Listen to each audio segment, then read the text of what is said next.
Hey everybody, welcome back to week 9. This is a continuation of the previous video that I just had up. What we're going to be talking about here is Bitcoin and how it relates to cryptography. And first, we're going to talk about the fundamentals of Bitcoin. So, one of the fundamental uses of cryptography in Bitcoin is the application of digital signatures, as we talked about in the previous videos. In Bitcoin, each transaction is signed digitally by the sender. This is accomplished by the sender using their private key to sign the transaction, which includes the input, referring to their own wallet, and the output, the recipient's wallet. This ensures two crucial aspects: ownership and authorization. That is, that the sender does indeed own the bitcoins they're attempting to send, and that they have authorized this transfer. Everyone in the network can verify the signature using the sender's public key. Bitcoin uses the SHA-256 cryptographic hash functions in a few different ways. For instance, transaction data is hashed to create a unique identifier or transaction ID for each transaction. Additionally, the SHA-256 is a crucial component of Bitcoin mining process. Miners must find an input or a set of inputs to to the hash function that results in a hash output that begins with a certain number of zeros. The difficulties of finding this, due to the properties of cryptographic hash functions, secures the secures the Bitcoin network against frauds. Then we'll be talking about two other points here. So we'll be talking about proof of work. Proof of work is a system used in Bitcoin to verify new transaction and add them to a blockchain. The process involves solving a computationally challenging puzzle, which is finding a hash less than or equal to a target value. Solving the puzzle provides that a miner has done a certain amount of computational work, hence the name proof of work, by making it difficult to generate a new blocks but easy for others to verify. Proof of work prevents any individual from controlling the blockchain and ensures the security and integrity. In blockchain, the identity of the wallet owner is pseudo anonymous. This means that while transactions and balances are available to view publicly, they are linked with an address, not a real-world identifier of the or not the real-world identity of the user. This address is deprived from the user's public key and does not reveal the user's identity. However, if the address can be linked to a real world identity, all transactions involving that address would be traced back to the user. Immutable leverage. So for this, cryptography ensures that the Bitcoin leverage is immutable. Once a block once a block containing many transactions is added to the Bitcoin blockchain, it cannot be changed without the majority consensus of the network. This is because changing a block would require changing the cryptographic hash contained within it, which would require also changing every subsequential block due to the chaining process. This makes Bitcoin's blockchain resistant to tampering and fraud.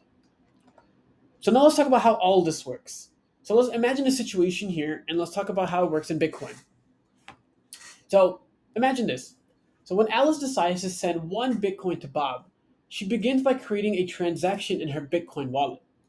This transaction includes the amount she wants to send and Bob's Bitcoin address, which is deprived from his public key. Next, to authorize this transaction, Alice signs it with her private key. This this process this actually produces a digital signature that appears to the transaction. This signature serves as a proof that Alice, the owner of the private key, has indeed initiated this transaction. Then, once Alice's wallet once Alice's wallet has created and signed this transaction, it's broadcast to the Bitcoin network. This is similar to Alice shouting in a crowded room, "I'm giving one Bitcoin to Bob." Next, miners in the Bitcoin network picks up this transaction and begins to verify it.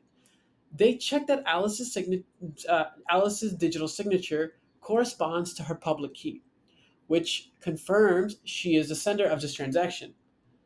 They also verified that Alice has sufficient Bitcoin in her wallet to make this transaction. These checks are possible because of the properties of digital signature and public key encryption. And then, after Alice's transactions has been verified, it's added to the pool of other transactions waiting to be included in a new block. Bitcoin miners complete to create sorry Bitcoin miners compete to create this new block by solving a complex mathematical puzzle that's part of the proof of work system. The first miner to solve this puzzle gets to add the new block containing Allison's transaction to the blockchain. Lastly, the miner who solves the puzzle broadcasts the new block to the network. Other nodes in the network verify the solution, and if it is correct, add this block to their copy of blockchain. This moment, when the block is added to the blockchain, is when Bob would see his wallet balance increase by 1 Bitcoin. This whole process illustrates how cryptographic underpins the operations of Bitcoin.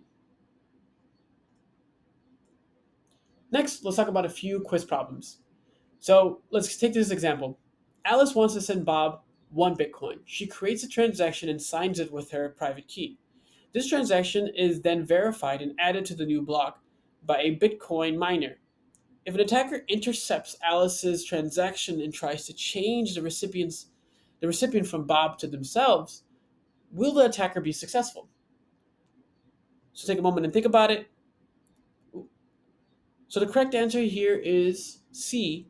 No, because because altering the transaction would invalidate Alice's digital signature. So then it would have to go all the way back to Alice in the beginning. Because the digital signature uses a private key to authenticate the sender's identity, in this case Alice, and ensures the integrity of the transmitted data. If the transaction contains any changes, the signature will not match when it verifies against Alice's public key, and the network will reject the transaction itself. All right, next. So in the public blockchain like Bitcoin, each block contains a number of transactions. Suppose a miner decides to change a transaction in a previously added block. How would this affect blockchain?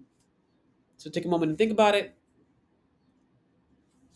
So the correct answer for this one is C. The correct answer for this one is C.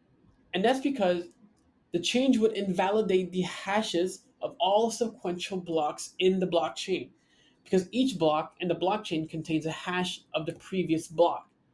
A change in any block would alter its hash and therefore the content of all sequential blocks. This altercation would be detected by other nodes in the network, resulting in the rejection of the altered version of the blockchain. This ensures immunity of the blockchain. So it's going to be super, super hard to make any sort of changes. All right. And then I think that's it here.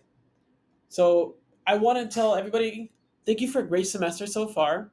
Or thank you for a great semester overall. Since this is the last content we'll be having, what's going to be coming next is the quiz 3.